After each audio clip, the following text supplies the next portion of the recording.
Nii, aga kell on mõned minutid 7 läbi ja nüüd ongi siis õige hetk tegelikult alustada.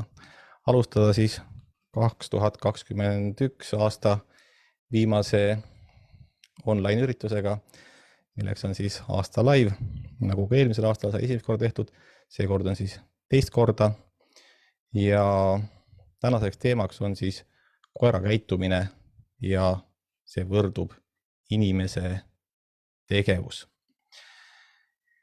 Ja kindlasti on küsimus, et mis ma sellega mõtlen? No ega siin muud üle jää, kui jagan teiega ekraani ja lähemegi siis teemaga täpsemaks. Nii. Nüüd peaks teil ekraan näha olema ja sisuliselt koera käitumine tähendab seda, et see, mis meie oleme siis nagu koera elu jooksul temale signaale andnud, tema sisuliselt meile peegeldab. Ja tihti juhtub nii, et need kujunevad mingisuguseks probleemideks, probleemkäitumiseks. Ja sellest probleemide lahendamisest ja ennetamisest ma tahangi teile täna rääkida. Tegelikult oli niimoodi, et kui ma seda üritust 6 aega tagasi planeerisin, siis esialgu plaanisin ma teile hoopiski rääkida, kuidas siis käitumine ja psühholoogia koeral mõjutab seda koera frustratsiooni astet, et on siin ilmunud käesoleval aastal siis paar väga huvitavat uuringut, aga tegelikult mõned nädalad enne tänast otsustasin ma seda natukene muuta ja pealkiri ei ole mitte selline, vaid teemad tänaseks on ikkagi võib-olla natukene lihtsamad, kergemad, millest ma olen ka kindlasti varasemalt rääkinud, osades kordan üle, osades võib-olla lihtsalt mõned uued, aga mida ma täna siis käsitlen? Ehk siis kindlasti on meil esmatähtis mõista üldse, et koeral võiks mingisugune probleem olla. Ja siis, kuidas me ise käitume, kuidas meie perekond käitub, et mismoodi selles võiks seos olla selle koera käitumise ja meie käitumise vahel siis. Ja loomulikult lihtsad tegevused siis nende probleemide lahendamiseks ja ennetamiseks. Kõige parem on muidugi neid ennetada, aga kui on tekkinud, eks neid saab ka ju lahendada. Ja loomulikult teie küsimused ja kes on nüüd siin otse sisse loginud siis Zoomi, siis võib kindlasti siit julgelt vahele küsida, vastan jooksvalt, kirjutada chatti või küsida ka suuliselt, kui ta endale sobib. Kes on Facebookis, siis nende küsimusi ma hetkel kohe ei näe, aga ma mingil hetkel siis login ka sinna sisse ja vaatan üle, kas on tekkinud ka Facebookis otseselt sinna chatti mõned küsimused, aga nagu ütlesin ennem, kui võimalik, logige Zoomi lingiga sisse. Nii, ja läheme edasi.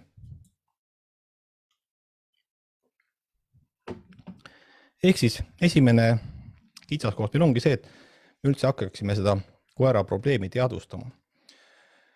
Ja kuidas seda siis teha?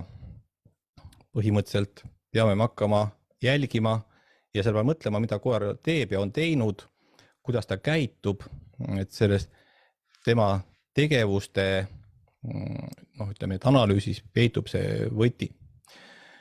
Et kas me koer käitub kuidagi ebaloogiliselt, et sööb kive või käbisid, närib mööblit võib-olla,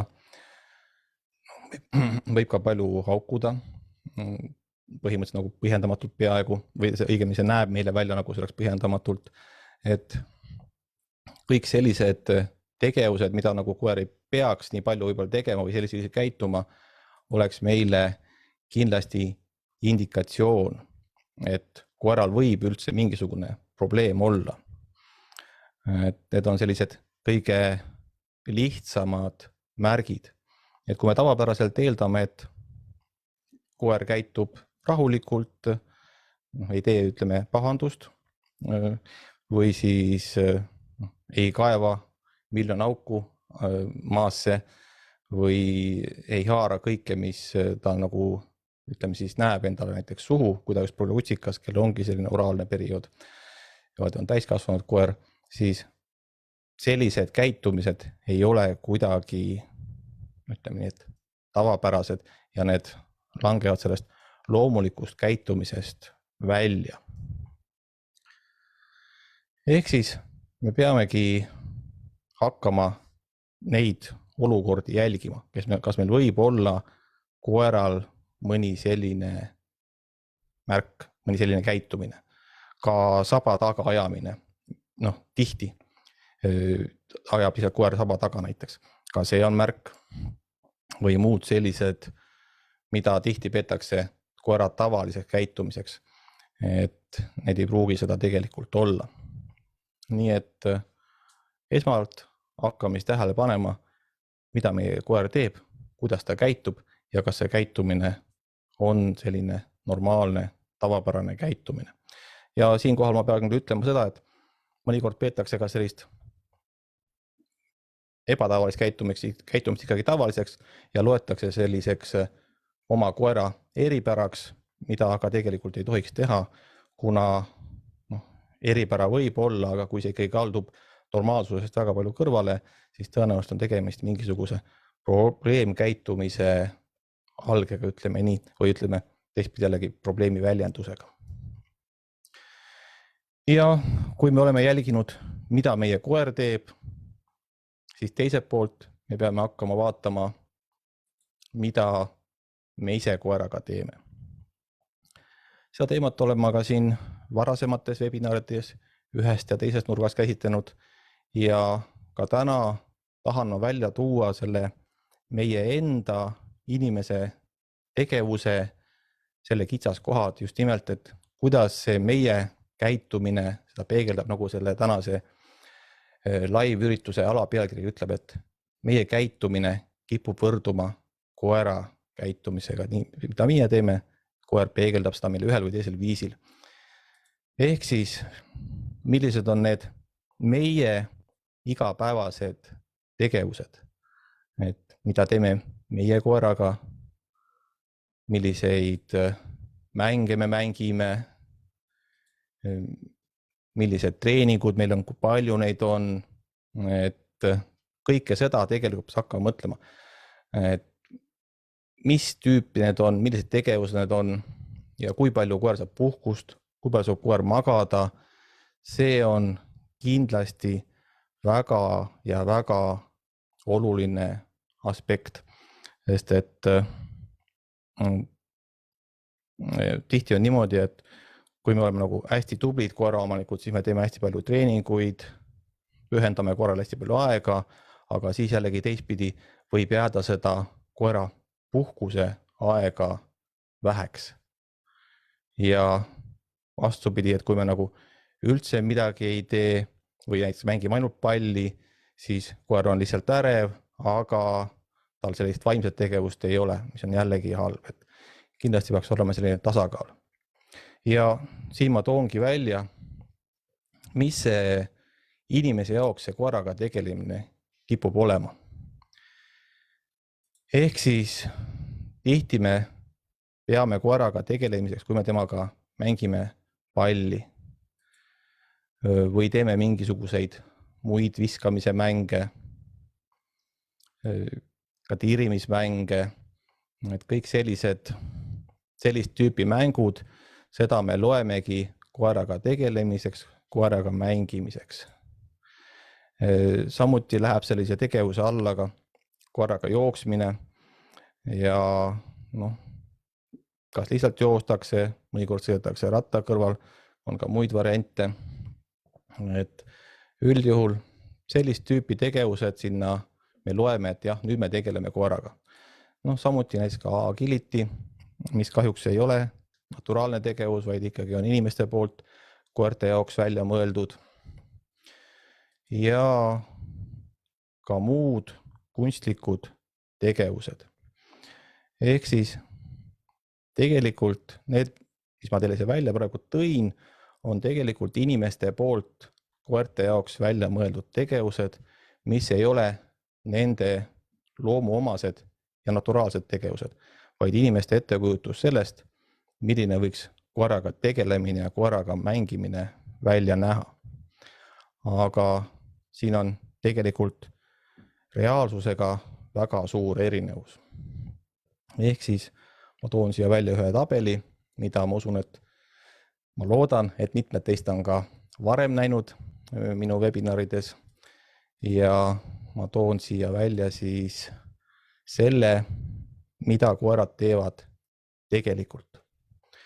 Ja kui me vaatame seda nii-öelda seda Exceli kooki, siis me näeme, et 54% kogu nende ajast peaks minema siis magamise ja puhkuse alla.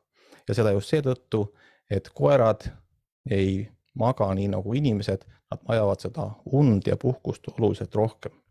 Sisuliselt enam-vähem poole rohkem kui meie inimestena. Ja teine suur osa sellest on selline, kuidas öelda, vaba aeg, mis hõlmab suures osas jalutamist, nuuskimist, lihtsalt vaatamist. Et need on sellised väga suure osakaaluga tegevused nendel koertel, kes siis on vabalt elavad. See vabalt elavate koerte uuringus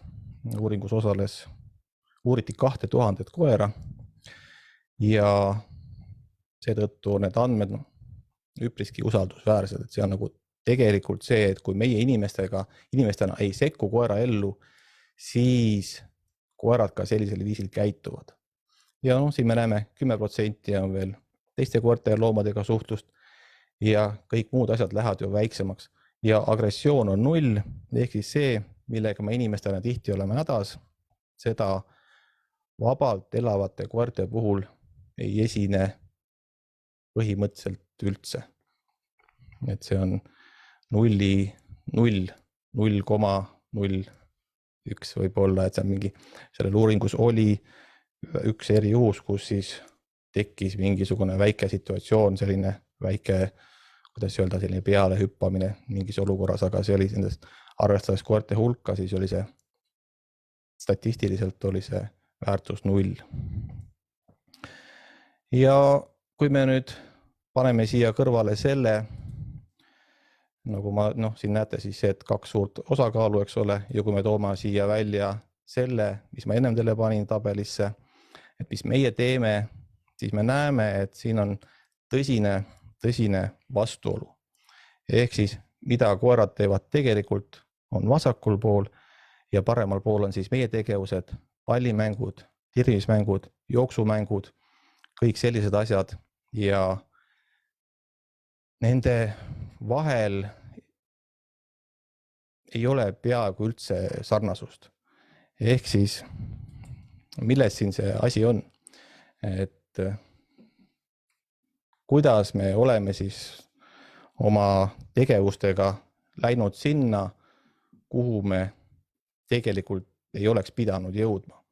Ehk siis koera naturaalsest tegevusest, mida tegelikult teevad, kalduma täiesti kõrvale, mõtma mingisugused oma seisukohad, oma inimeste ettekujutused, mida koerad tahavad, ilma et me oleks tegelikult seda uurinud.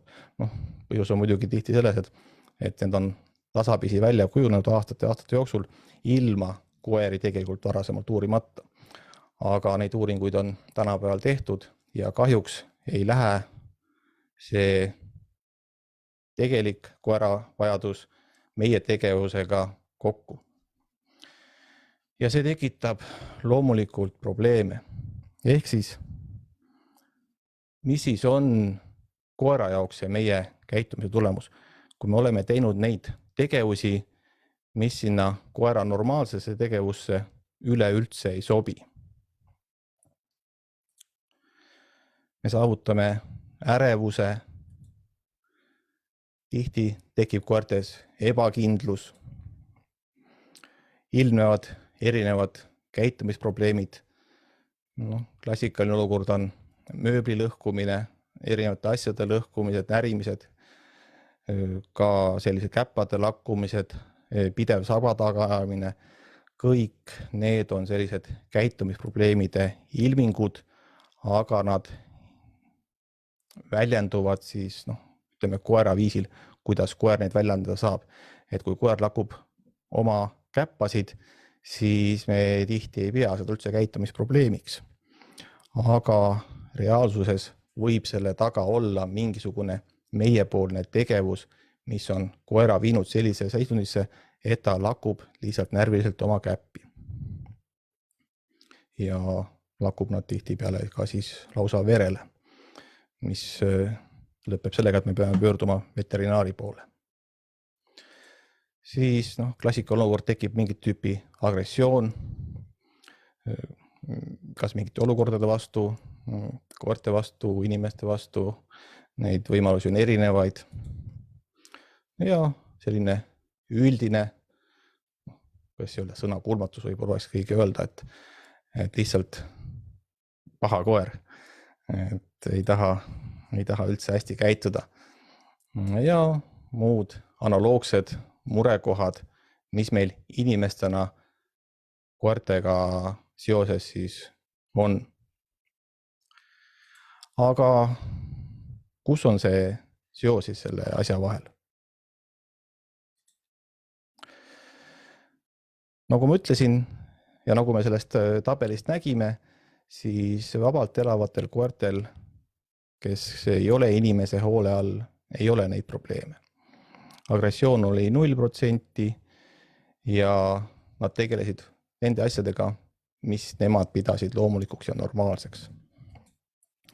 Aga meie tegeleme siis asjadega, mida meie peame normaalseks inimestena koerte jaoks ja meil on millegipärast siis palju probleeme. Et kas siis ikkagi on nii, et see, mis meie teeme ja koerte selle soovimatu käitumise vahel on mingi seos. Ja siin on kahjuks üks ja ühene vastus, et jah, kahjuks siin see seos tegelikult on.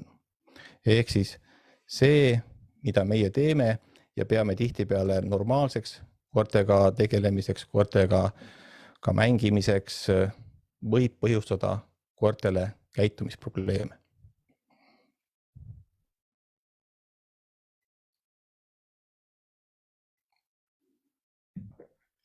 Nii. Ja siin mul on üks lause, mida ma olen ka varem teile välja toonud, kes on webinari vaadanud. Ehk siis, kui te panete koerale midagi süüks, siis kahjuks tuleb meil ikkagi vaadata endal peeglisse ja aru saada, et kuidagi oleme selle ise koerale põhjustanud. Sest kui me saame selle väikese kutsika, siis tal ei ole veel neid probleeme. Ja need tekivad tasapisi ja need tihti tekivad kogemata. Mitte, et keegi tahaks koerale tekitada probleeme, aga nad tekivad kogemata lihtsalt teadmatusest ja tihti väga väikestest asjadest, mis koera jaoks kipuvad olema lihtsalt suured ja probleemsed asjad, mida meie inimestena võib-olla ei märkagi. Ehk siis me peame hakkama neid küsimusi ära lahendama, mis me ise oleme tegelikult koertele tekitanud. Ja me peame muutma oma suhtumist ja tegelikult ka neid õpetamise meetodeid. Et nii see on ja just sellepärast, et tänapäeval on olemas meetodid, mis ei hõlma käskimist, mis hõlmavad koera enese mõtlemise rakendamist, kus me saame kõik kodukoerad käituma nii, et neil ei ole probleeme. Kui me sellega tegeleme, anname koerale võimaluse ise mõelda, ise otsustada, siis tegelikult need probleemid tasapisi, mis võib-olla on isegi juba tekkinud, hakkavad ära kaduma või kui me tegeleme sellega kohe algusest peale, kui koer on veel väike, siis meil ei tekigi üldse probleeme. Ehk siis meie inimestena peame vaatama iseendale otsa ja leppima teadmisega, et kuidagi kogemata on meil midagi läinud viltu ja katsuma selle probleemi ära parandada. Mida me saame ette võtta? Ehk siis kõige lihtsam lahendus ongi koerale pakkuda seda, mida nad iseseisvalt teeksid. Kui meid inimestena ei oleks neid nii-öelda nendega tegelemas, nendega mängimas.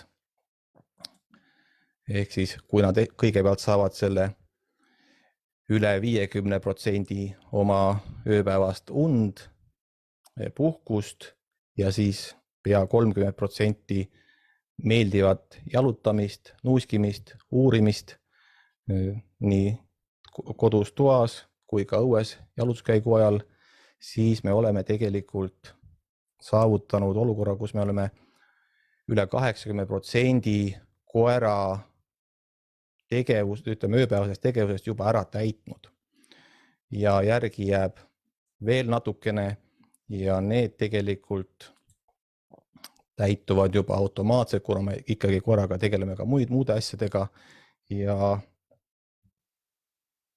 ka koer tegeleb nii-öelda iseendaga, ta iseenda hoolitseb iseenda eest veel, kõik need söömised, kõik need muud tegevused lähevad veel sinna alla ja tegelikult me saame selle 100% väga kergelt täis, aga inimestele me tihtipeale arvame, et see ei ole piisav ja õigemini, et me asendame tihti selle osa uneajast ja osa sellest, mis peaks minema sellise mõnusa koera jaoks jalutamise ja nuuskimise sellise meeldiva tegevuse alla, koera jaoks meeldiva tegevuse alla. Me tihti asendame selle just nimelt nende iseenda poolt välja mõeldud tegemistega, mis meie arvame siis, et koeral on neid vaja väga teha, nagu näiteks siis seda pallimängu, mingisuguseid muid selliseid väga aktiivseid tegevusi, mida koera naturaalses elutegevuses tegelikult normaalselt ei esine. Ja siis me kohe hakkamegi põrkuma probleemide küüsi just seetõttu, et me läheme sellest, mis koerad normaalselt teevad, läheme väga välja. Kui me läheme natukene välja, siis ei juhtu tavaliselt midagi, koer on kohanemisvõimeline ja väga kohanemisvõimeline, aga kui me läheme ikkagi väga sellest koera normaalselt nii-öelda ette nähtud tegevusest välja, siis me ka probleemide küüsi väga tõenäoliselt sattume. Ehk siis, milliseid tegevusi võiks mitte teha? Ehk siis kindlasti on mõistlik vähendada tegevusi, mis sisaldavad lihtsalt tühja jooksmist, sest koerad naturaalses olekus vabalt elavana jooksevad väga lühikesi maid ja väga vähe. Et kestvusjooksu üksi koer tegelikult ei tee ja siin ma olen ka pannud sulgudesse, et kas siis on plaanis minna jooksuvõistlustele, koerte jooksuvõistlustele, et põhimõtteliselt kui pidevalt anda niisugune suur koormus, siis saavutatakse koeral väga suur lihasmass ja ta on selles mõttes väga heas jooksuvormis, aga mingisugust vaimset tegevust, mingisugust sellist tegevust, mida koer vajaks, ei ole tegelikult selle jooksmisega tekitatud. Lihtsalt joostaksegi. Ja loomulikult koeraga võib joosta, aga mõistlikkuse piires, et seda ikkagi ei tohi sellega üle pingutada. Et kui pidevalt on nii-öelda sisuliselt, mis on veel nagu jooksutrenn iga päev, siis see ei ole kindlasti see tegevus, mis oleks koerale loomuomane ja normaalne. Ja erinevad tagaajamise ja viskemängud on teine suur faktor, mis siis tekitavad koerale probleeme. Ehk siis, kui me vaatame seda kahte nimetust siin, jooksmine ja erinevad viskemängud, siis need reaalsuses moodustavadki tihti meie koeraga tegelemisest väga suure osa. Et kui me temaga tegeleme, siis ta tavaliselt, kas ta jookseb kuskil, me viskame talle midagi, et niisugune kipub see koeraga tegelemine välja nägema. Aga ma pean teid kurvastama, sellest tekib mitmeid probleeme. Ja siin ma toongi need kitsaskohad välja. Ja algselt mul tegelikult plaanisin siia lisada ühe teised slaidid, aga seoses ühe minu teise koolitusega siis ma sain aru, et see pallimängu teema tuleb ikkagi veel kord läbi käsitleda. Ja kes ei ole kursis, siis ma räägin sellest, mis selle palli mängimise, selle viske mängimise, erinevate asjade loopimise kitsaskoht on koera jaoks. Ehk siis see samamoodi koerale mitte loomuomane tegevus. See meie poolt välja mõeldud tegevus. Meie arvame, et koeral on sellega hästi tore. Ta käib ja jookseb, toob seda palli või pulka või midagi muud kogu aeg tagasi või jookseb sellega ringi. Aga kahjuks see käivitab lihtsalt jahiinstinkti ja meil ei teki mingisugust tulemit. Tulem on ainult üks. See ärritab koera tohutult üles, kuna loogiliselt, kui ta oleks nii-öelda vabas keskkonnas, kui ta midagi jahib, siis ta üritab sellega kätte saada. Kuigi koerad üldjuhul ei jahi, aga juhul kui, siis peaks järgnema mingisugune resultaat. Aga sellele pidevale pulga või palli loopimisele kahjuks mingisugust resultaati ei järgne ja koera aju ärritub aina rohkem ja rohkem üles. Mida rohkem palli mängida, seda rohkem koera aju kahjuks üles ärritub ja ainuüksi sellest võib tekkida väga palju probleeme. Ja eriti halb on siis, kui see on väga pikaajaline, et me ei räägi sealt mingisugusest mõnest minutist või paarist korrast või me räägime ikkagi võib-olla 10 minutist või lausa poolest tunnist, et selline tegevus on koera vaimsele tasakaalule väga halb. Ja füüsiliselt saab ta ainult natukene koormust, aga sisuliselt mingit tulemust sellest ei teki.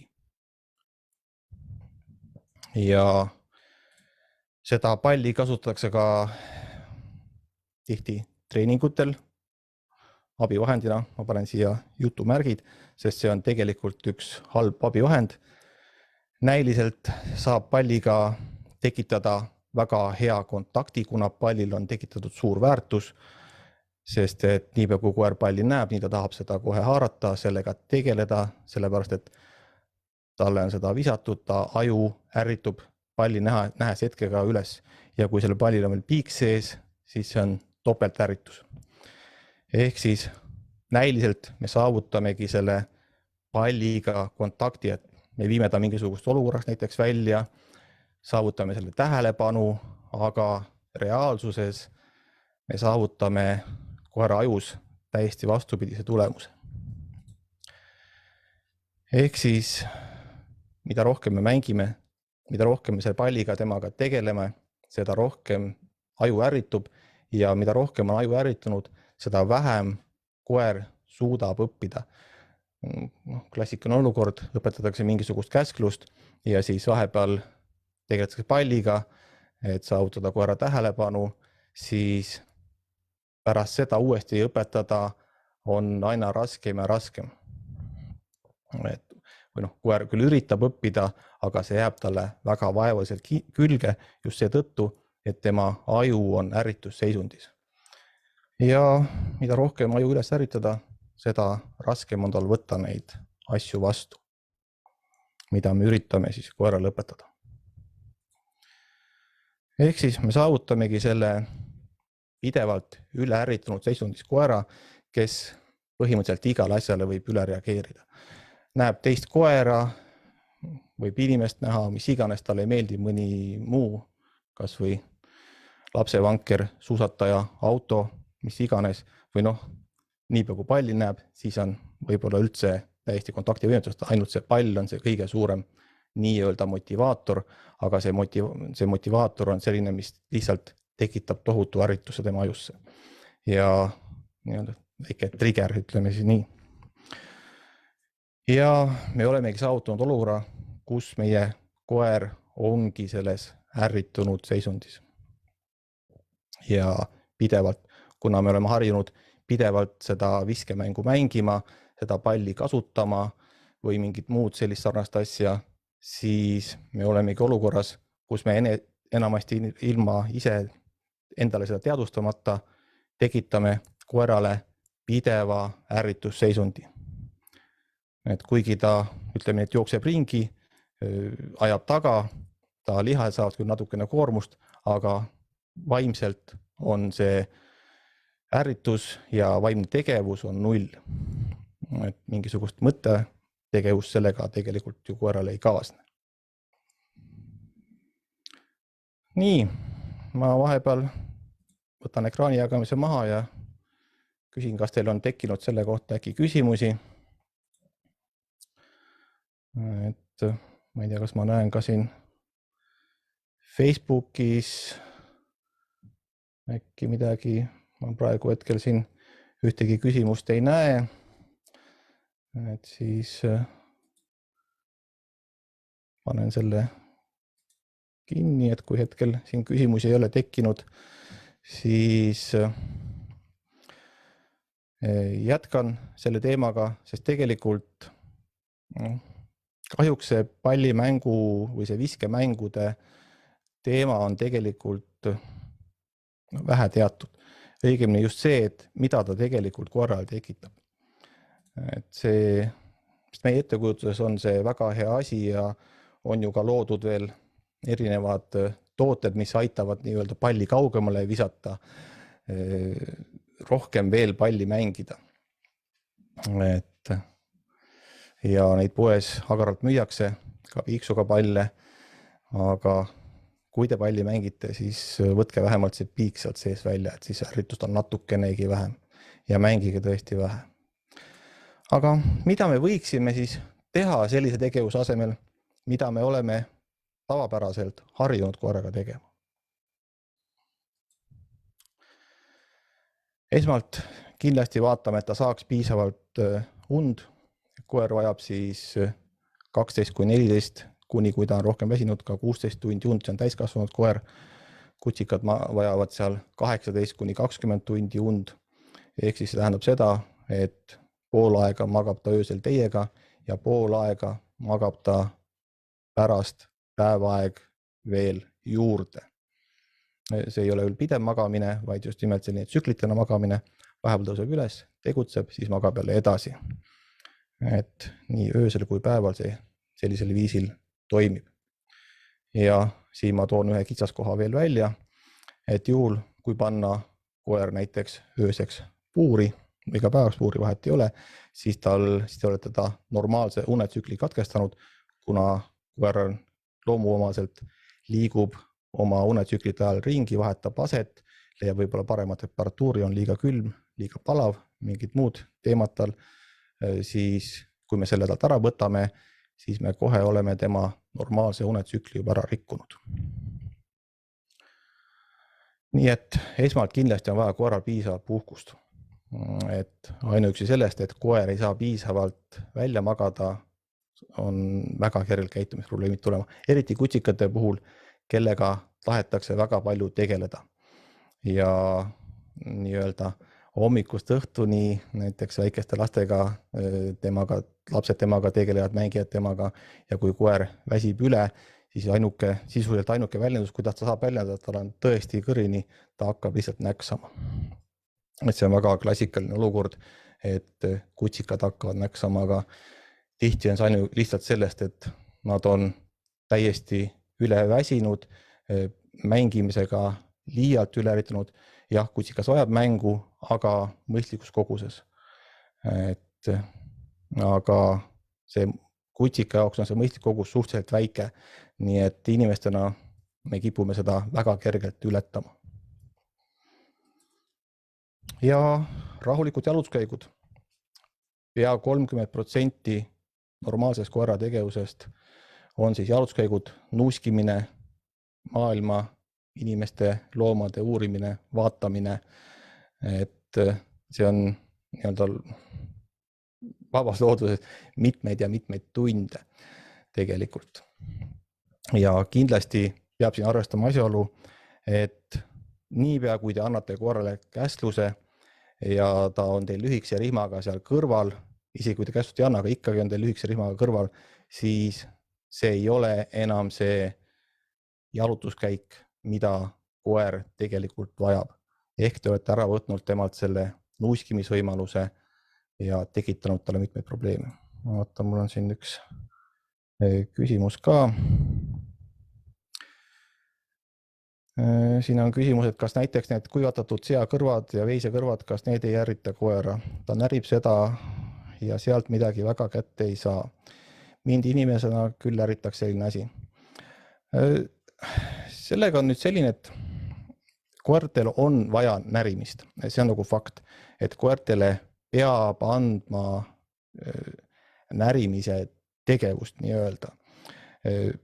Ma ütleks nii, et need asjad, mis ta ikkagi nagu saab ära närida, mis on selle mõttes söödavad, on hea variant võrreldes sellega, kui me anname talle mingisuguse sellise asja, kus ta ei saa seda sööki kätte või seda on väga raske kätte saada, et tal tekib frustratsioon sellest, et ta ei saa oma sööki sealt seda maiust kätte piisavalt kergelt. Alati peab arvestama asjalugu, et see peab olema suhteliselt koera jaoks mõistlikult kätte saadav. Et lihtne näide on võib-olla selline, et näiteks kui kestelmees oma koertega võib-olla lahendab mingisugused puslesid, neid koerte puslesid, et on lihtsamaid, on raskemaid ja kui koer on harjunud neid lahendama, siis ta saab ka raskematega suht kergelt hakkama. Aga kui me nüüd võtame teise koera, kes on kogenematu ja anda ta selline raske pusle ette, siis tal võib tekkida tõsine frustratsioon, sest ta ei oska sellega mitte midagi teha. Ja siis on see pusle halb. Muidu on need väga toredad asjad. Aga me peame alati arvestama, et mida koer oskab, mida ta on juba õppinud ja seetõttu me peame jälgima, et me ei, kuidas ma ütlen, et me ei tee koerale seda olukorda liiga raskeks, et see seakõrv ise, see on lihtsalt nii-öelda närimine, et selles mõttes siin ma mingit halba olukorda ei näe, et ta ikkagi saab selle ära süüa. Selles mõttes on ta hea olukord. Nii. Aga nii, vaatan, kas mul on siin veel üks küsimus. Okei, hetkel ei ole. Nii, et jätkan selle jalutuskäigu teemaga. Et just nimelt, et kui me võtame siis nüüd koera lühikese rihma otsa või paneme ta kõrval käima, kas siis käsuta või ilma käsuta ja tal ei ole neid nuuskimisvõimalusi, siis me oleme automaatselt võtnud talt tegelikult selle ära, mida ta vajab, ehk siis selle uurimise ja nuuskimise ja mõnusalt jalutamise osa. Sest et kui koer käib käsuga kõrval, siis see ei ole koera jaoks jalutamine. Ma ütlen seda ikka ja jälle, sest ma näen seda igapäevaselt kümneid ja kümneid kordi, kui linna vahel liikuda, et koertel ei ole tegelikult see vaba aega antud. Nad näiliselt on seal õues omaniku kõrval, aga mingit rõõmu nad sellest kahjuks ei saa. Et seetõttu pikk rihm, meeldiv jalutuskäik, koera nuuskimine, ta saab käia näiteks kohtades, vaadata ringi, see on see, mida meil on vaja koerale anda, mis tema aju ja üldist olekut rahustab ja teeb tal tuju heaks ja tal on väga huvitav, kui ta saab seda uurida neid oma asju, neid puid ja põõsaid, rohututte. Me ei tohi seda kindlasti koeralt ära võtta. Ja sotsialiseerimine. Et sotsialiseerimine on ka üks kitsas koht. Et ma täna sellel pikemalt ei peatu. Natuke rääkisin vist veel eelmine aasta ühes webinaris, mis oli kutsikate teemalisel, mis on siin avalikult kättesaadavam Facebooki lehe peal. Aga siin on lihtsalt asi selles, et sotsialiseerimiseks kahjuks peetakse seda, kui me läheme koeraga koerte aeda ja ta saab seal teiste koertega mängida, et siis me olemegi juba enam-vähem ülesande ära täitnud.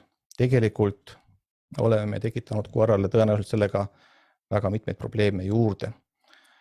Aga ma hetkel tõesti, kuna see vist ei ole aega, et me sellel hetkel ei peatu, aga sotsialiseerimine on kindlasti kitsas koht, millega tihti juba väiksest peale tuleb eksimusi sisse ja siis sealt hakkavad ka mitmed käitumisprobleemid peale.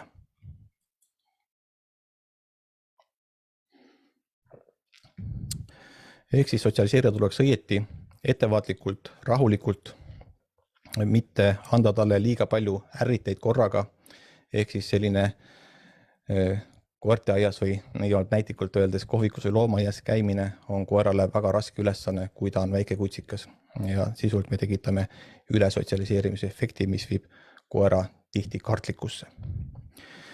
Ja sotsialiseerimised tuleks õigesti sotsialiseerida, samuti tuleks teha temaga nuusutamismänge, ükskõik mis vanuses koeraga. Need on väga toredad, kas või ütleme peita maiuseid kõige lihtsamalt öeldes teki sisse, et ta saab neid sealt otsida. Samuti need puslede lahendamised, aga nagu ma ütlesin, nendega peab olema ettevaatlik, et ei anna liiga raskeid koerale ja kindlasti, kui see on tõesti selline pusle, siis neid ei tohi koer mitte üksi lahendada, et te annate koerale pusle ette ja lähete ise kodustada. Kindlasti ei tohi see nii olla, vaid see peab olema koeraga koos, te jälgite seda, kuidas ta tegeleb sellega. Ja et kas see ei ole tal liiga raske, kas saab sellega hakkama, kas teil tekib mingisugust sellist just nimelt ärritust, et nii-öelda inimesed on öeldud, et ma ei saa midagi kätte, mul nii närvi lähen. Et kui koeral tekib selline olukord, siis see on halb. Siis see pusle oli taas liiga raske. Mõtlemismängud, just millest ma rääkisin, nõustamismängud, need tavaliselt on koera jaoks mitte üks ja sama, aga need on ühes ja samas elemendis koos. Et kas siis puslega või sealt teki seest, näiteks maiuse otsimine, mingisuguse mänguasja ära peitmise, kas või selle sama palli ära peitmine, et mitte ei viska teda, vaid läheb nuusutades otsima, peitsite selle ära. Et just selline tegevus on koerale vajalik. Ja erinevates rikastatud keskkondade viibine. Rikastatud jutumärkides ja tegelikult koera jaoks see tähendab seda, et käia koeraga temale huvitavates kohtades. Ehk siis seal võib olla mingisugused, kas või nii-öelda metsas, rannas käimine, kus temal on huvitav võib-olla olla või mõni muu koht. Ja kindlasti peab olema koeral rahuldatud turvatunne. Ta peab tundma ennast turvaliselt kodus, ta peab tundma turvaliselt ennast mujal ja kindlasti, et oleks need esmased vajadused rahuldatud, mis käivad sinna turvatunde alla, et tal on kõht täis, tal on söök, jook, uni, kõik need elementaarsed asjad on tal rahuldatud. Et see on tegelikult selle kõige alus ja siis kui me lisame sinna mõned koera jaoks toredad mängud ja tegevused, siis meie koer käitub paremini ja hakkab ka paremini käituma, kui ta näiteks praegu käitub halvasti. Ja ma olen siia toonud välja nüüd mõned videod, ma otsin need siit eraldi kaustast välja. Katkestan hetkel ekraani jagamise ära ja vaatan siit teisest kaustast välja siis need videod, mida ma plaanisin teiega jagada. Nii, esimeseks näiteks rikastatud keskkond, nuusutamismäng. Nii, vaatame, kus meil see on. See on siin. Nii. Paneme siin, jagame teiega nüüd teist ekraani. Nii. Siin ma ehitasin lihtsalt põhimõtteliselt enda aeda nii-öelda, võtsin mõned lillepotid, panin sinna alla tikreid ja juustu ja tegin talle juustus ka sellise otsimisraja ja põhimõtteliselt suvalistest käepärastest asjadest võib võtta vana puhvaika või nii-öelda mingi ükskõik asju, panna talle maha ja tal on väga huvitav seal otsida. Et tegin talle sellise otsimise raja, panin juustutükke, et ka saaks otsida. Seda võib teha ka toas, põhimõtteliselt sama asja, vahet ei ole, hetkel on lumi, et sellist asja võib õues teha hetkel halb, aga näiteks tuppa väike selline otsimisrada. Ühesõnaga mõte selles, et koer otsib talle alguse kätte ja siis ta otsib, leiab järgmise ja lõpuks, kõige lõpus on selline suurem auhind. Nii, nüüd näitan koerale, et aha, mine sealt, näed, siin on esimene ja nüüd ta otsib järjest neid.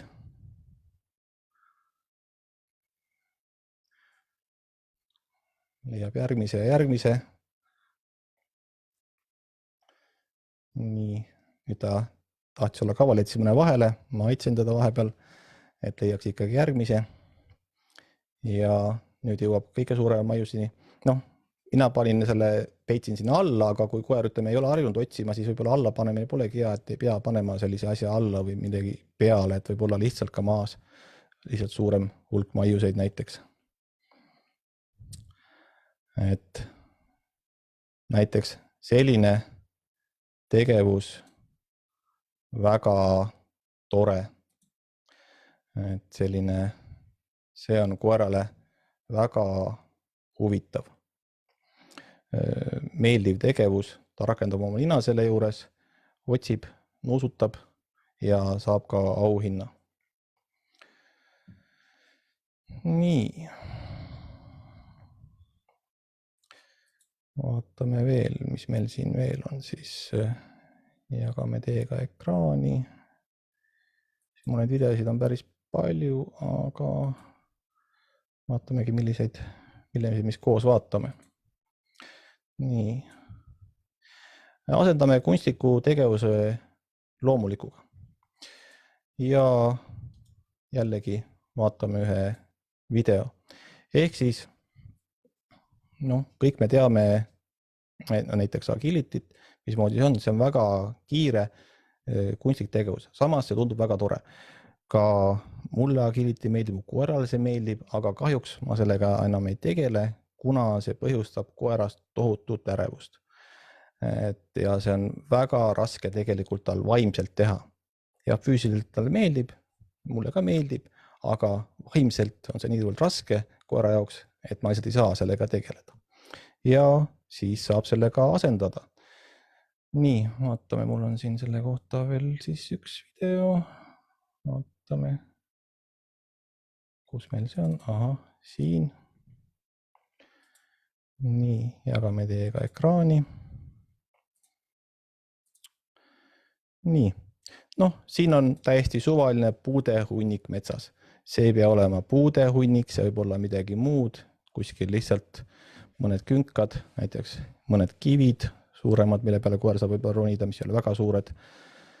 Sellistele, siin kus koer praegu on, tal on siin väga huvitav, ta keha saab üleni koormust, ta peab siin peal hoidma tasakaalu, liikuma.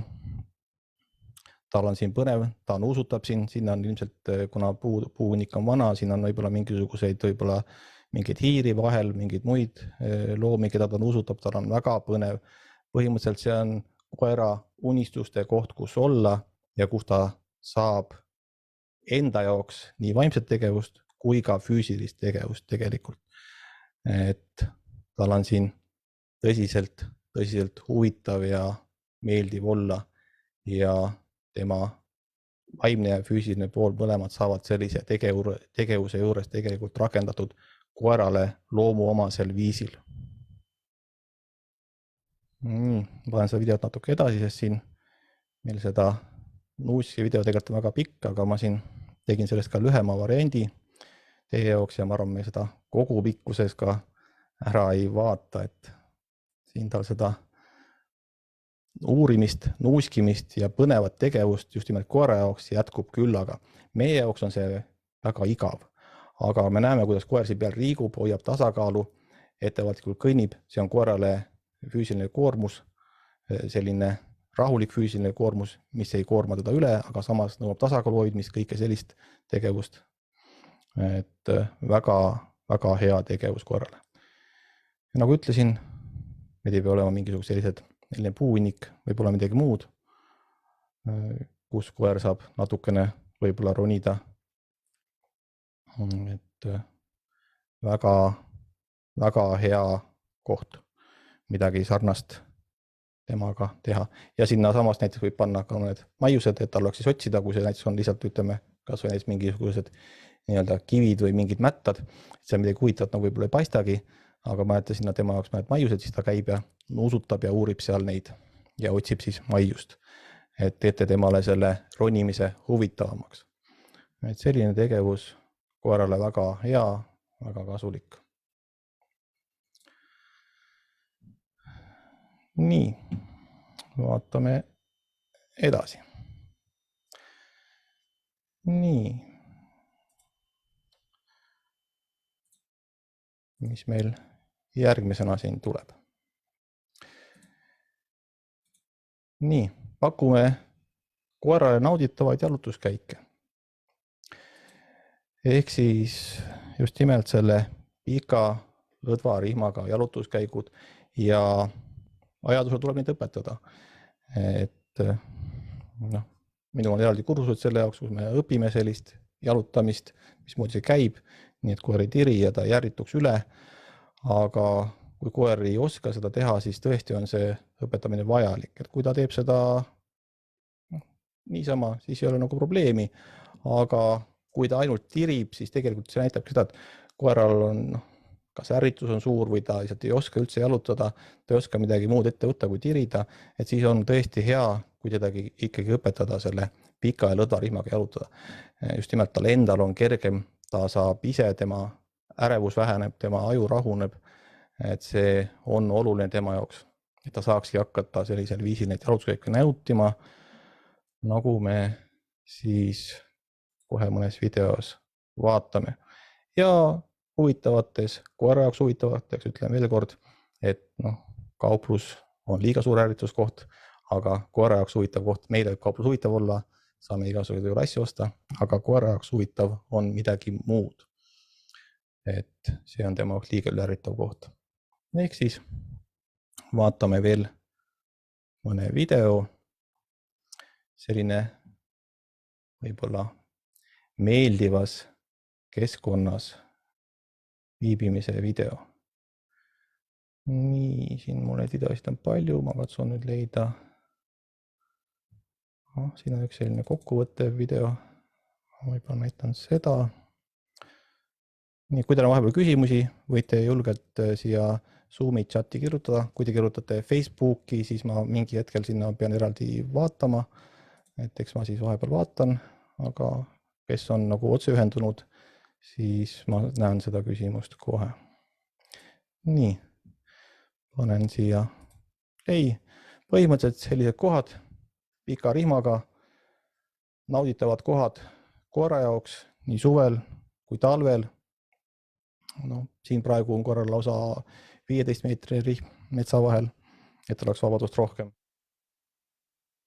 Selline natukene, ütleme nii, et mägine maa on võib-olla vale öelda, aga selline, kus on ka koer saab erineva koormuse siit kätte, erinev pinnas, natukene mõned künkad, mõned lohud, et väga vajalik liikumine koera jaoks, füüsiline liikumine.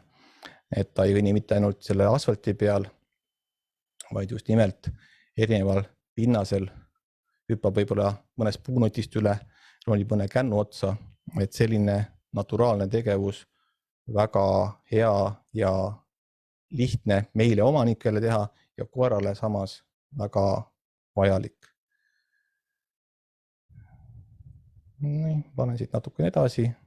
Rannas liiva peal liikumine on nii inimesele suur koormus kui tegelikult ka koerale, et seda on hea teha, aga kindlasti ei tohi sellega üle pingutada.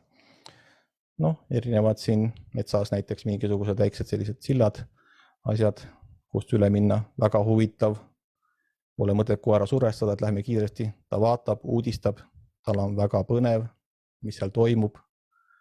Et kõik see on tegelikult selline tegevus, mis on koerale normaalselt loomuomane ja ma kuidagi ei survesta selle juures seda, vaid annan talle vabaduse seda nautida. Ja tehke teiegi sellisel viisil, sest et see on see, mis võtab selle koera ärevus ära, et kui te näiteks elate linnakeskkonnas, siis aeg-ajalt loodusesse minek on tegelikult koerale ka vajalik, et teie aju rahuneb, siis teiegi tahate vahepeal võtta selle linnakära maha ja koerad, kellele kuulmine, haismine on palju-palju parem kui meil, siis ka nemad vajavad seda rahulikke hetki, et sellest linnastressist tegelikult välja tulla. Vaatame siin, nagu näete, siin seisame silla peal, nuusutame seda veelõhna, mis sealt tuleb, kõik sellised asjad on koerale väga põnevad, aga meile tegelikult mitte midagi ütlevad, sest meie seda ei pruugi üldse tundagi. Et selline metsaalune koerale liikumiseks väga hea koht, sisuliselt on see naturaalne agility, nagu ka selliste näiteks kändude või kivide otsast ronimine, puude otsast ronimine, aga loomulikult vaatame, et see mingid, kui hästi puud on, et nad ei oleks kuidagi veerevad, et viga ei saaks koer. Nii, lähme alla mäest, liigume üles, et selline on see, mida te peaksite koerale pakkuma, lisaks ka sellele tänaval kõndimisele. Et siis ta saab oma lihaskoormust kätte. Et kui ta nüüd lihtsalt seal, näiteks kui me nüüd võrdleme seda liikumist sellega, kui te viskate talle näiteks seda lihtsalt kuskil platsi peal kaigast, siis need ei ole võrreldavad. Selline loomulik metsas liikumine on talle oluliselt parem. Ja see ei ärritada vaimselt, vaid just nimelt rahustab vaimselt. Samas, kui me talle seda kaigast või palli viskame, ta hoopiski ärritub selle juures.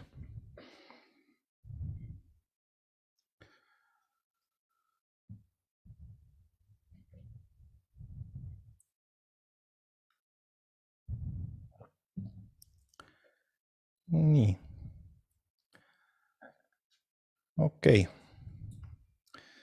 Panen teile stopp. Vaatame. Nimesi võib-olla veel mõne video. Nii. Võib-olla hetkel ei panegi videot, vaid vaatame edasi, mis meil siin tuleb slaididena. Kui teil on küsimusi, küsige julgelt, vastan. Nii.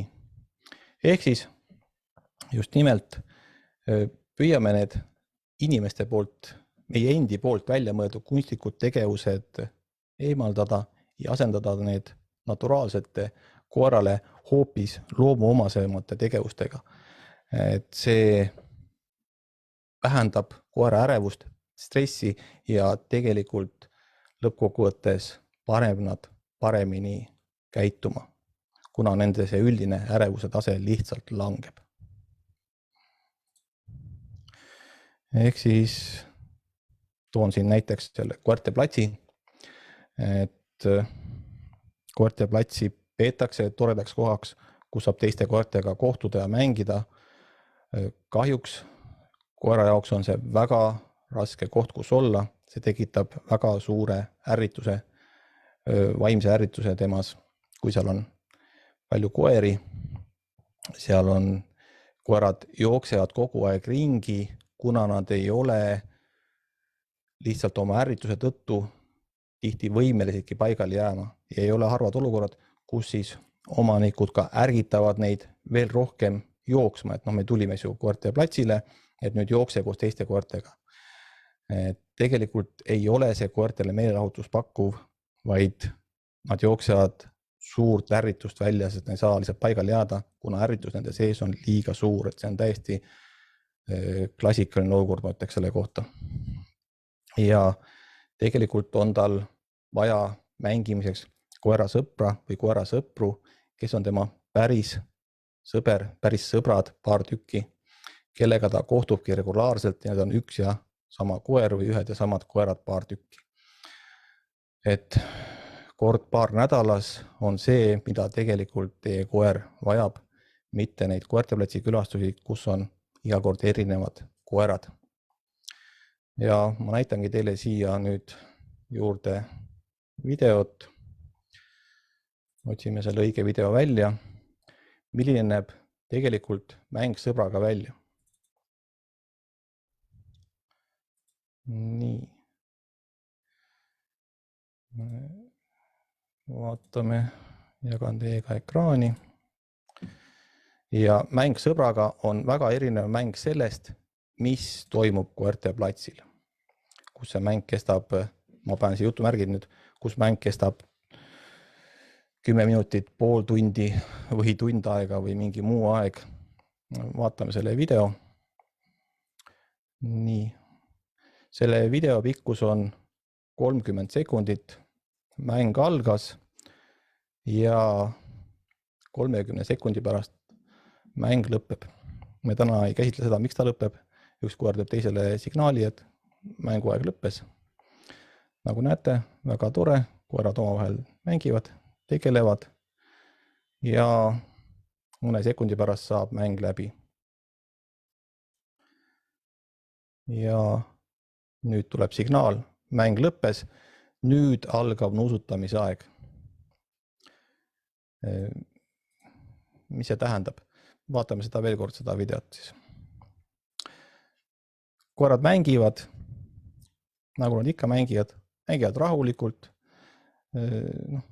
nii-öelda meeldivalt, ütleme nii koerte jaoks. Ma panen siia lõpupoole ja koerte mäng kestabki sekundeid, kuni minut, paar ja kõik. Mäng lõppes ja nüüd algab nuusutamise aeg. Ehk siis see, mis te näete siin, kus koerad nuusutavad nüüd koos, see on ka nende tore ühine tegevus. Et kui te kohtute koerasõbraga, jalutate oma päris koerasõbraga koos, siis nad jalutavadki vahepeal nuusutavad, vahepeal mängivad, et see on koera normaalne tegevus. Mitte see, et ta mängib pool tundi või tund aega võõraste koertega ja tegelikult ta ei mängi, vaid ta on lihtsalt niivõrd üle ärritunud, et ta ei saa paigale jääda. Et see on väga ja väga tavaline olukord kahjuks.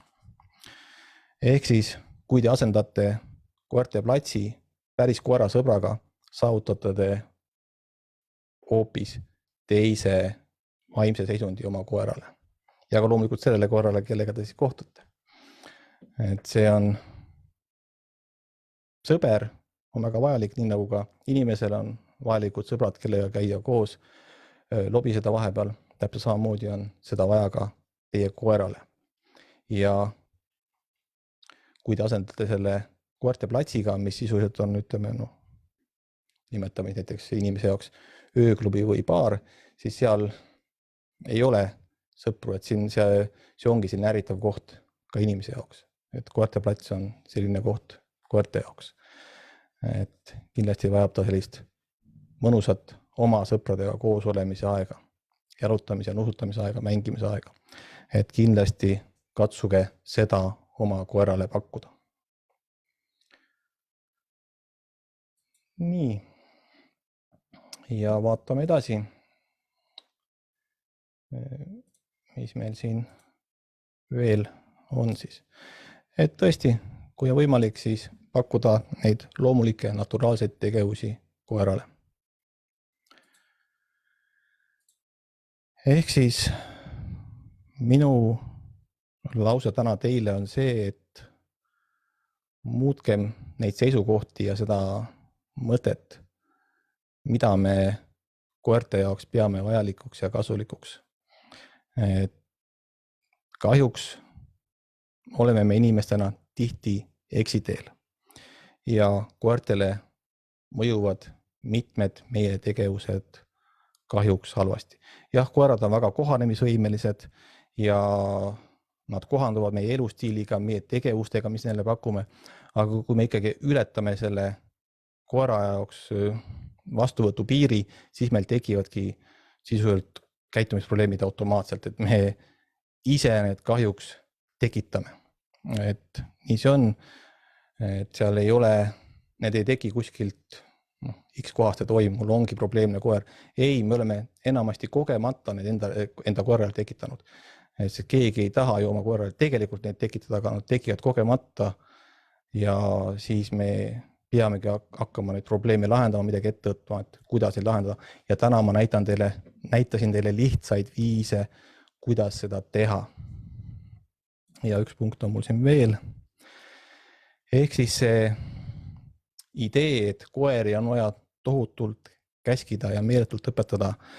Ma võin teile öelda, et kui teil on kodukoer, mitte spetsiifiline, spetsiifilist väljaõpet vajav teenistuskoer, siis teil ei ole rohkem vaja kui võib-olla paari käsku ja nende käskude hulka näiteks ei ole vajalik üldse panna sellist käsku nagu istu, mis on enam-vähem esimene käsk, mida õpetatakse, samas koera jalgadele on see väga suur ja ebavajalik koormus, sest et reaalselt, kui koerad normaalselt on, siis nad ei istu.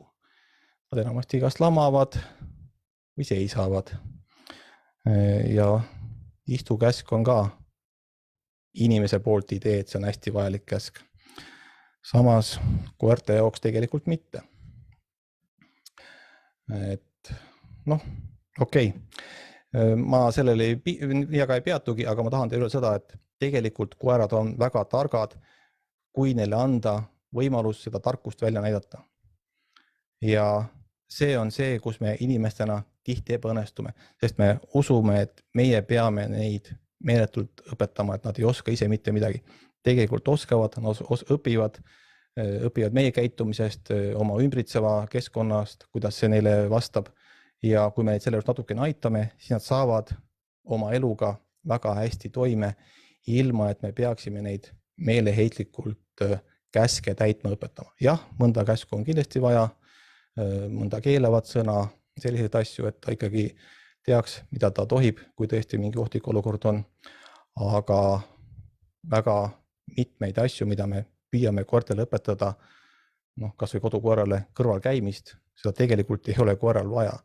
Et mis hetkel me seda peame kasutama, kui me tegelikult koer oskab selle lõdvarihmaga ise käituda rahulikult, ilma et ta teiste koerte peale tormaks, ise otsustab, et tal pole vaja seda teha, siis me ei pea teda sinna kõrvale käskima, vaid me saame tema minna sellest probleemkohast mööda täiesti rahulikult, kas siis lõdvarihmaga või mingil muul kujul, aga kõrval ei ole küll see olukord, mida meil on vaja siis tekitada.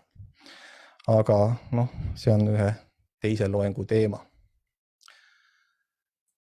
Okei, nüüd äkki teil on küsimusi tekkinud, sest et võib-olla kes ei ole minu loengutes osalenud, et siis tuleb mõni asi teile või uudisena. Et kes on varem osa võtnud, siis ma usun, et oli tuttavad minu seisukohad. Et kindlasti olen teie küsimustele valmis vastama. Ja vaatame siin seni, kui te välja mõtlete, mida te küsida tahaksite. Äkki mul on siin veel mõni video teile näidata.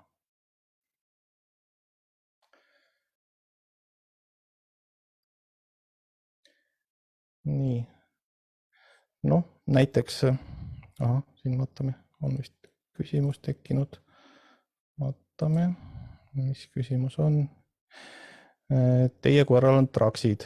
Kumba soovitate, kas kaelarihma või trakse? Sellega on väga lihtne vastus.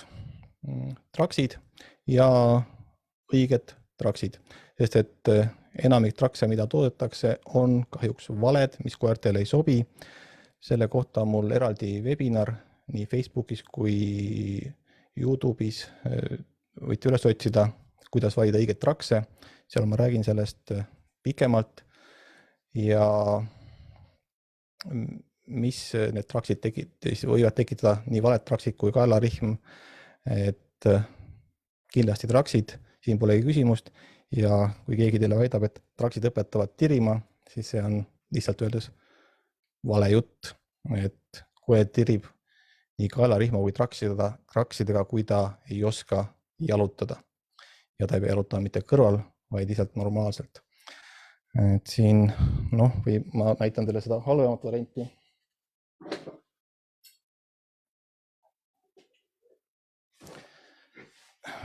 See on rihm, mis tuleks kindlasti ära visata ja mitte kasutada. See on nüüd, seda nimetatakse treeningrihmaks. See on väga halb nime sellele rihmale, see on poovkaelarihm ja sellega te võite tekitada koerale väga suuri traumasid tegelikult. Aga sellel ma täna ei peatu, aga kindlasti õiged traksid, mis on siis eest Y-kujulised ja pealt H-kujulised. Vaatan, kas mul äkki on siin mõni selline koer ka maas, kellel on traksid peal. Ma hetkel ei näe ühtegi, mul on sellised pehmed mänguloomad, kus on õiged traksid peale pandud, aga tundub, et mu oma koer nendega kuhugi mängima vedanud need, et hetkel ma ei näe neid, aga jah, webinar on selle kohta olemas, et kindlasti vaadake seda, see on seal kas tunnikene informatsiooni trakside kohta. Nii, ma korraks vaatan, kas ma näen siin ka Facebookis äkki on mingi küsimus tekkinud siin, ma korraks vaatan, kas ma näen siin midagi. Ahah, siin on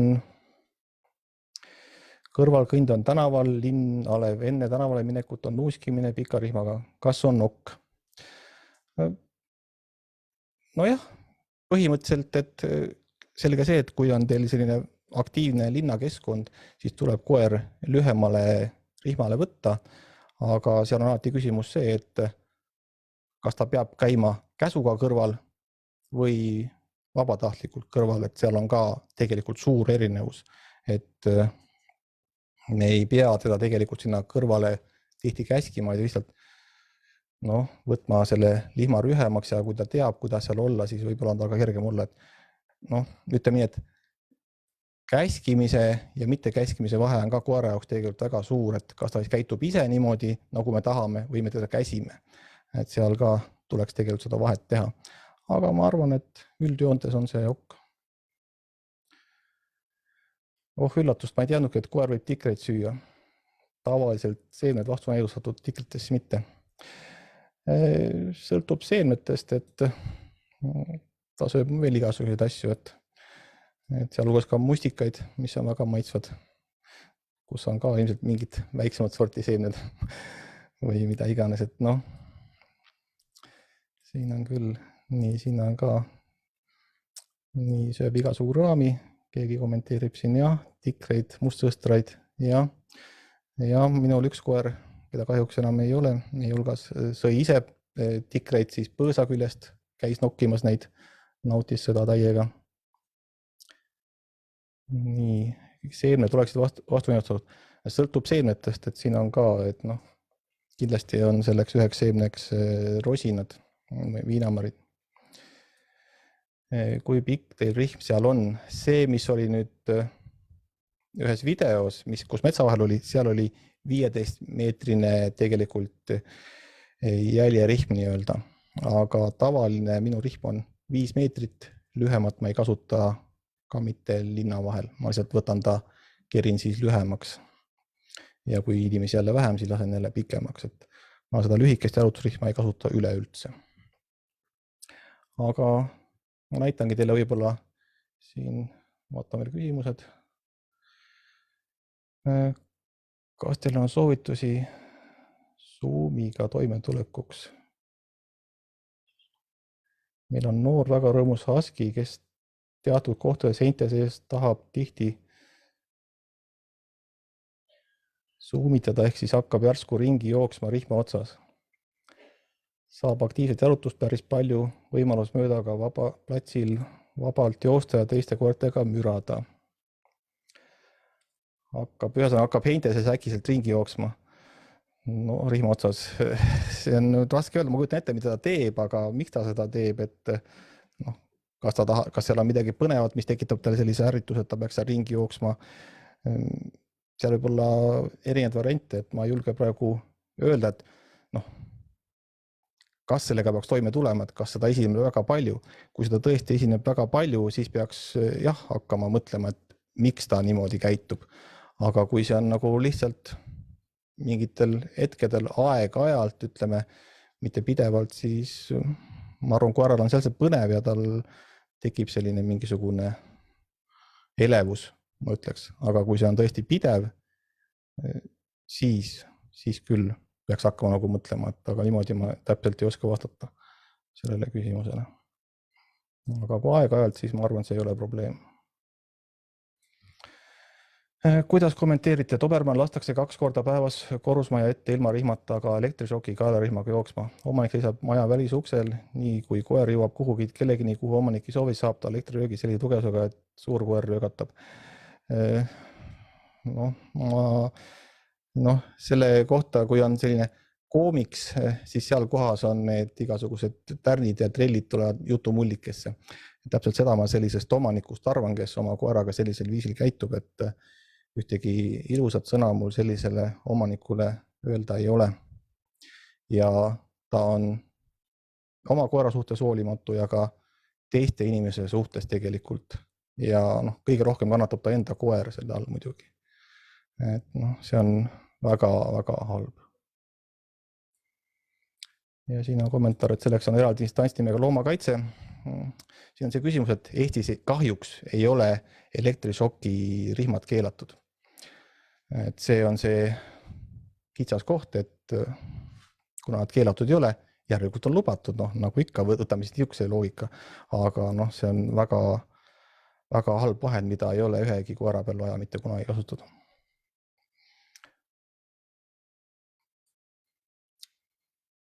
Nii, siin on üks Traxi link, ma avan selle hetkel, siis ma vaatan, mis see mulle siin annab ja jagan seda ka siis teiega.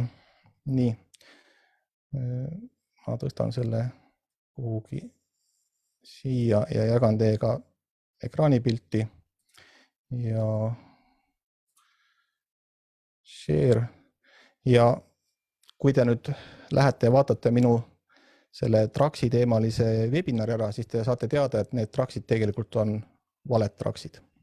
Just seetõttu, et nad rakendavad eestosast koormuse valesse kohta, ehk siis nad toimivad väga sarnaselt kaelarihmale. Siin on pilt, võib-olla kui ma teen selle lahti, et äkki siin on paremini näha, et see siin kohas ei tohi seda koormust sellisel kujul tekkida. Siin, kas ta nüüd siin Traxina tekib või tekib ta siitpoolt kaelarihmana, ega siin mingit suurt vahet ei ole.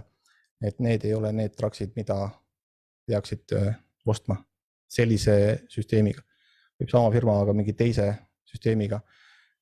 Traxid olla ühesõnaga eest Y-kujuline. Need ei ole need. Nii, siin vaatan vahepeal, siin oli veel vist küsimust. Käskimata kõrvalkõnd, lihtsalt ühemaks rihm ja teab, kuidas käituda. Jah. Nii, siis on meil veel üks küsimus. Minu koer otsas haukuma hakata. Vaatame, siin on mul veel paar küsimust. Nii. Kõrvale on koera vaja kutsuda sageli teiste inimeste pärast, et nad end turvaliselt tunneksid. Siis on käsklus vajalik küll. Jah, kui on mingi selline olukord, et üks hetk, mu koer haugub.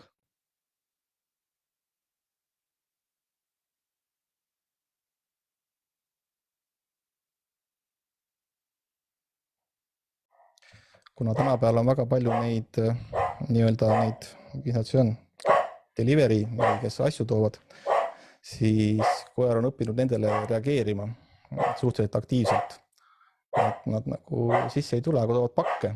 Ja siis ongi, et väga kahtlane olukord. Kõik hästi. Et jah, see vajab nüüd eraldi tegelemist, see on talle selline viimase aastaga sisse õpitud käitumine näiteks. Et varem teda ei ärritanud sellised õues siis kuuldavad auto ukse paugud, aga nüüd ta reageerib sellele, et mul on probleem näiteks hetkel. Pean hakkama sellega tegelema.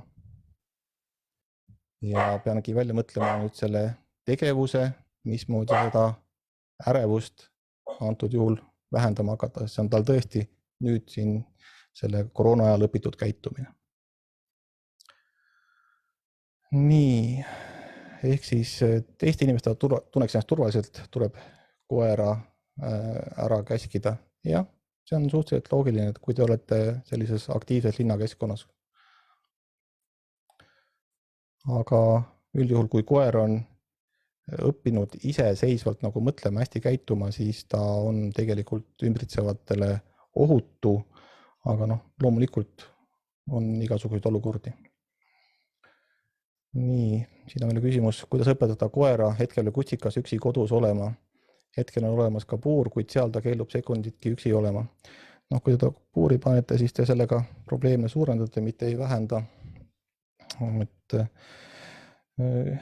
üksi olema peab õppima lihtsalt öeldes tasapisi, lühikeste aegade kaupa nii-öelda ja põhimõtteliselt kõige raskem olukord on see, kui näiteks koer võetakse, et on näiteks puhkus, et võtame koera, siis ma saan temaga natuke aega kodus olla, siis lähevad äkki kõik tööle ära. Et see on nagu väga raske olukord koerale, et väike kutsikas vajab seda seltsi kauem kui paar nädalat või 1 kuu, et jah, see on, kuidas ma ütlen, see on selline kitsas koht. Ma ei saa teile öelda, et te peate võtma lapsehoidja koerale, et mis oleks õige tegu, aga enamik seda ei tee. Aga tasapisi tuleb seda harjutada, et algus väga lühikeste hetkede kaupa ja siis seda tasapisi pikendades. Ja kui teie koer ei ole juba, ütleme nii, et mingisuguste, nagu ma siin täna veel tõime, inimeste poolt tegevustega väga üle ärritunud, väga selline ärevaks muutunud, siis tal üldjuhul ei ole selle kodus olemisega probleemi, kui ta sellega tasapisi harjub. Aga kui te panete ta äkiliselt olukorda, kus on olnud näiteks mitmed inimesed temaga siin võib-olla terve 6 aega koos, kui ta on teie juures olnud ja nüüd siis ühtäkki kedagi ei ole seal mitmeid tunde, siis see võib tekitada koeras loomulikult šoki, et tasapisi. Nii, puuride suhtes on väga palju pooldajaid, teie olete üks väheseid taunijaid. Teie suhtumine meeldib mulle, millele suhtumine või arvamus tugineb, kes teie koolkonda veel kuulub. Tegelikult see koolkond on väga suur, et ma ei ole mitte ainukene. Tegelikult puurid tekkisid siin lihtsalt öeldes 20 aastat tagasi läksid nad popiks. Et ega neid enne ei olnud, aga siis nüüd neid nimetatakse, et nendega saab puhtust õpetama, pidama, igast asju tegelikult ei saa, et koera kõige lihtsamalt öeldes puuriga rikutakse normaalne koera puhkeaeg ära. Tal võib üldse mitte seda REM-und tekkida enam, ehk Rapid Eye Movement tund. Tal on seal, see on pikk jutt, selle kohta mul tegelikult eraldi loeng olemas, et ma ei näe ühtegi head asja, milleks puur on välja arvatud reisimisel, autos, kus ta annab selle, et koeraga midagi ei juhtu. Et see on küll ainukesed hetked, aga kodus tavaolukordades puuri vajadus puudub ja mõtlen ka täna seda, et kui teil on puur selle jaoks, et koera mingist probleemist eraldada, siis parem on panna see probleem sinna puuri kui koer, et see on parem lahendus. Nii, siin on veel üks, et kullerid ja külaliste vähenemine tekitanud muutuse koera käitumises. Meil läheb koer telefoni kõne peal ukse juurde ootama. Jah, siis ma ei ole õnneks ainuke, kel on selline uus käitumine koerale tekkinud. Ja, diivani mahu puuri, jah, väga hea tähelepanu, diivani mahu puuri. Et nii see tõesti on, et 99,9% puuridest on liiga väikesed, et see on nagu täitsa kindel, et koerad ei saa seal ennast välja sirutada, neil puudub võimalus muuta seda temperatuuri, kui neil on näiteks liiga palav, liiga külm, nad peavad olema tihti keras ja keras ei lähe koer remmunne. See on pikk jutt, et see ei ole tänase päeva teema, aga ma võin teile lihtsalt öelda, et puur midagi head koerale juurde ei anna. Jah, teda peab selles mõttes õpetama, kui te käite reisimas, et te saate ta sinna panna, ta oskab seal olla, aga kindlasti mitte õpetama, et see ei ole puhtuse pidamise õpetamise koht või mitte mingi muu selline asi, see kindlasti ei ole. Või ka magamise kohaks jah, te võite öelda, tal võib see olla, aga uks lahti, mitte kunagi kinni sellisel juhul, et kui ta tõesti tahab sinna minna, las ta olla seal, kui ta leiab, et see on mingil põhjusel sobiv. Aga nii, kui te ukse kinni panete, nii see on probleem.